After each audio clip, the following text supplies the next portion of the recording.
Hello and welcome to the Educator TV program at Campus TV. Today our special guest is Dr. Miller, Dr. James Miller. He is the Executive Director of the MACC, which stands for the Moroccan American Commission of Educational and Cultural Exchange.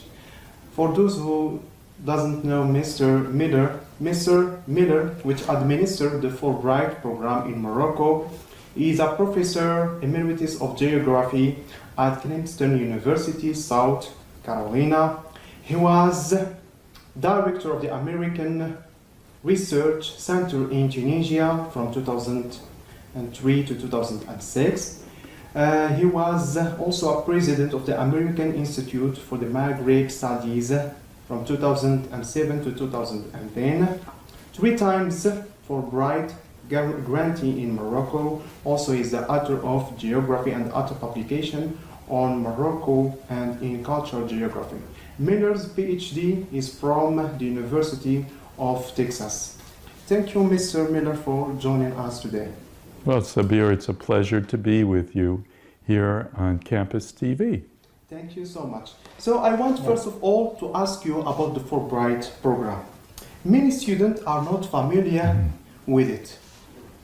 Mr. Miller, would you please tell us about the Fulbright program? I'd be happy to, Sabir. The Fulbright program dates from 1946 and it covers 150 countries in the world. Morocco is very fortunate in that the Fulbright program began in this country in 1952, and we have a Moroccan American Commission. That means that we have a treaty between our two nations to help facilitate the Fulbright program. The Fulbright program is focused on educational and cultural exchange, just as you mentioned.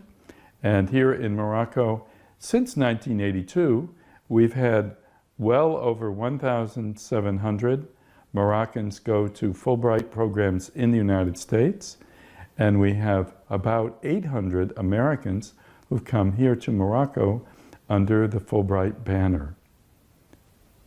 Okay, Mr. Miller. So we know that Fulbright is not only offered to Moroccans students, but it is also offered to Americans. Would you please tell us the requirement and what kind of institution they join? Are these institutions focused only on education or on other domains? Well, every Fulbright program is long. The shortest programs we have are for 6 weeks, but most are for 1 year. And so, yes, they're focused on academic excellence, and they're focused on university learning, but they involve a considerable amount of time, and they include the cultural component as well as the educational component. Let me just say that we at MACC, the Moroccan American Commission for Educational and Cultural Exchange, we currently have 14 different programs, 7 for Americans, 7 for Moroccans. Some are for Moroccan students, some are for Moroccan professors, and some are for Moroccan teachers of English in the middle school as well as in the high school. So our programs are broad, and the programs for the Americans are equally broad, meaning that there's a constant exchange of Americans to Morocco, Moroccans to America, and that the Fulbrighters are doing many things.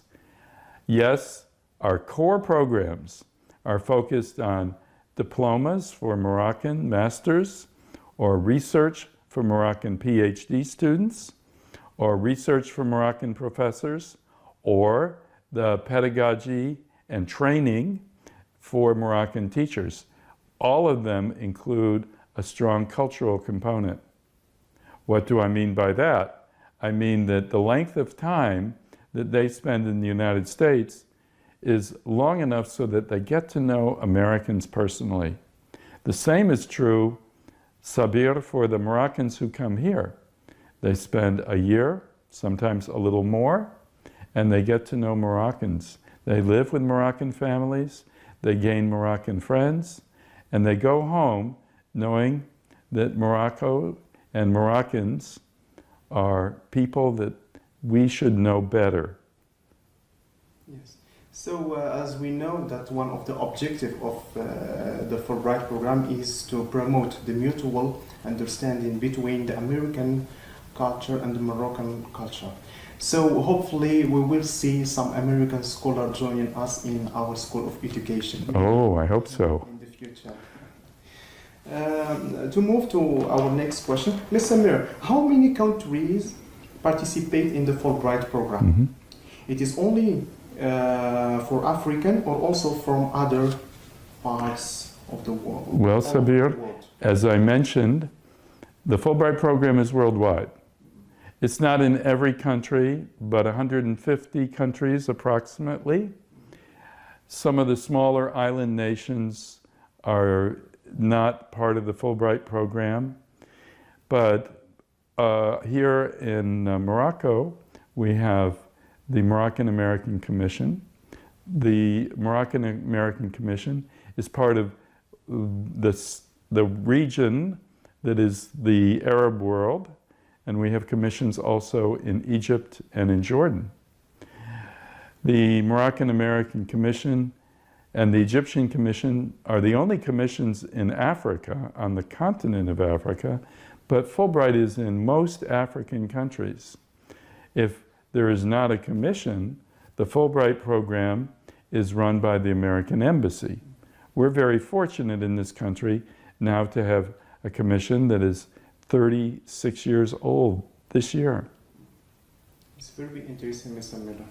So, Mr. Miller, concerning the Fulbright, out of your experience, Mr. Miller, as a head of the MACC, what is the impact of the Fulbright program on the participant, as far as the scholar, the Fulbright scholarship is concerned? Yeah. Well, one thing we always hear is the word transformative. We always hear from the Fulbrighters who come back. They say, oh, I had a transformative experience. I'm not the same person anymore. The person you see standing in front of you today is not the same who went to America a year ago. I'm here now. I've learned that there are many other ways to do things, that there are different perspectives on any single idea. The Fulbrighters come back with a sense, as I just heard yesterday from a student who was at the FSE before he went to the United States and taught Arabic for 1 year. I heard him say, I'm not the same person. I'm a very different person. I've had a lot of different experience. I have had a transformative experience, and I'm a better person. I'm a world citizen. That's what he said. I'm a global individual today. So people come back with, I think, a little openness, more openness, and awareness that there are a lot of different ways of approaching problems and solving them. And I'll tell you, Sabir, that's what our world needs today. Yes. For writers from all over the world, the student and the scholar who receive the scholarship, they are future leaders in their field of education, maybe in business, maybe in education, maybe in engineering, and also they have received Nobel Prize. Such a program is really it's prominent and very relevant to their experience.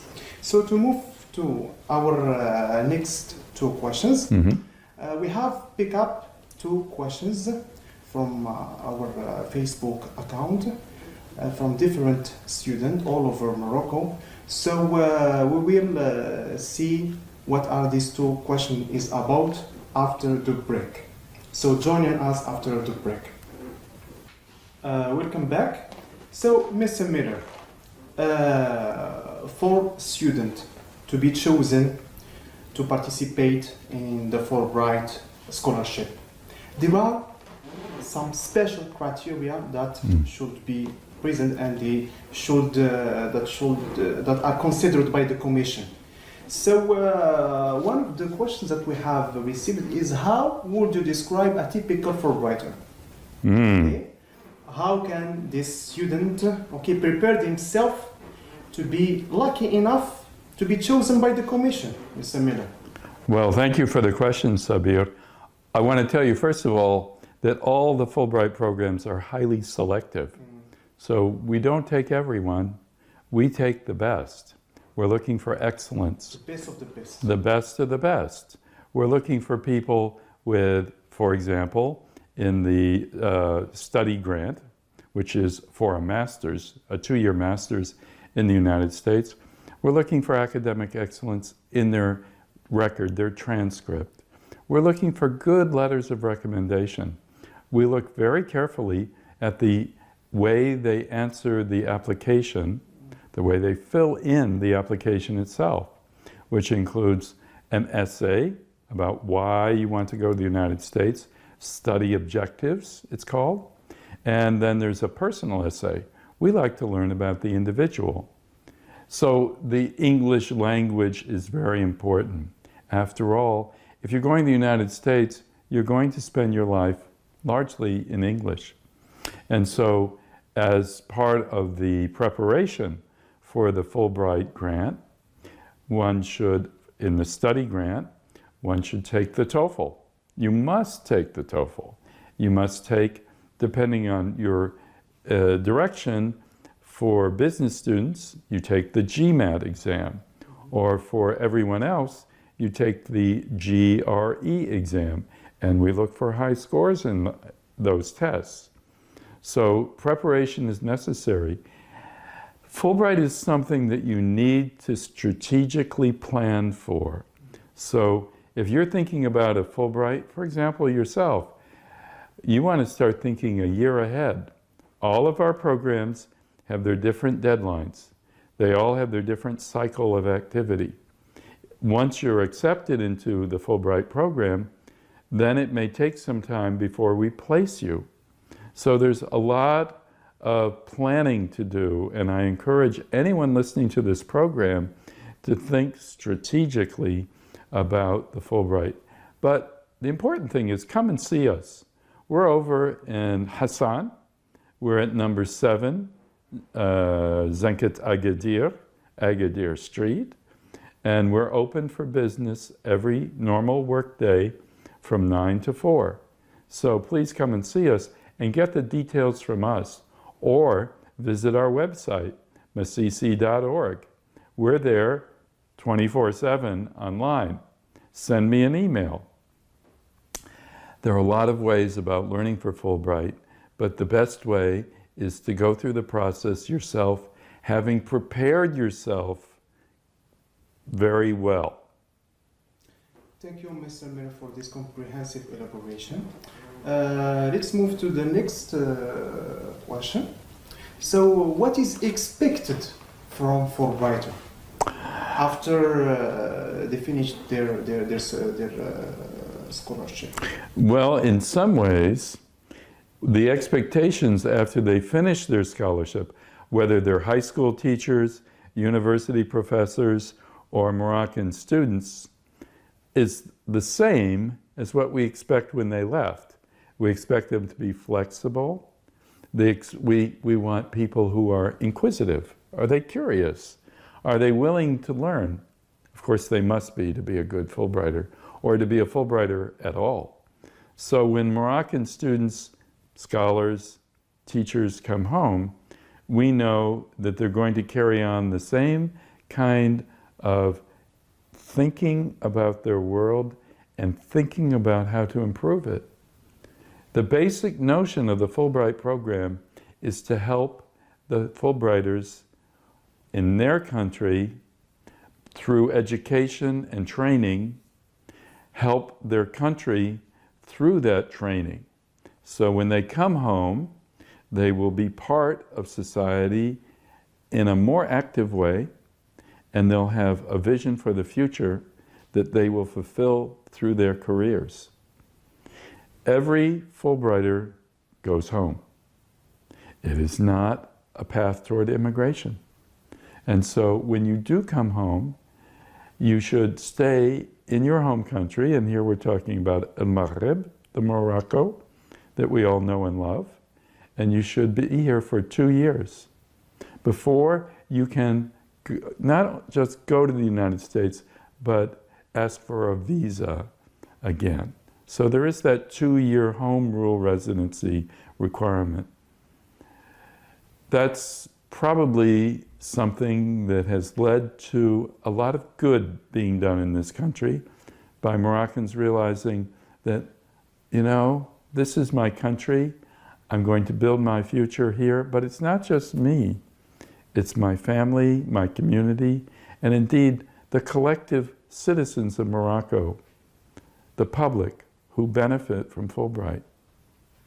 Okay, so in fact, during their stay in the US, so they are ambassador of their culture. That is and correct. During and after their arrival on their home nation, they are ambassadors of the US culture. In many ways. So it is a dual mission to have. You've got that right, Sabir. Yes. It's a lifelong path that I think we set Fulbrighters on. Yeah. And the people that they know along the way are the people who really make a difference. It's not just an individual process. It's your family, it's your community, as I was saying a minute ago. A lot of people are affected by Fulbright who are not the Fulbrighter, him or herself. Yeah. Have you met Fulbrighters? Yes, they are my friends. Yeah? They are my friends, and they have told me a lot about their experience, about this experience, how it changed their way of thinking, their conception of the American culture. Really, it is an amazing experience for them. Well, I'm glad to hear you say that. And this is thanks to the U.S. embassy and to the MACC, yes. Well, the Fulbright program is strong throughout the world, and we have every reason to believe that it will remain so throughout the future. Yes, thank you, Mr. Miller, for this elaboration on the program. So, dear FEC student, dear Moroccan student, we have reached the end of this very interesting meeting with Mr. Miller, the Executive Director of the MACC. Thank you for joining us, and see you next episode, inshallah. Thank you. Goodbye. Thank you. Thank you, Sabir. It's a pleasure.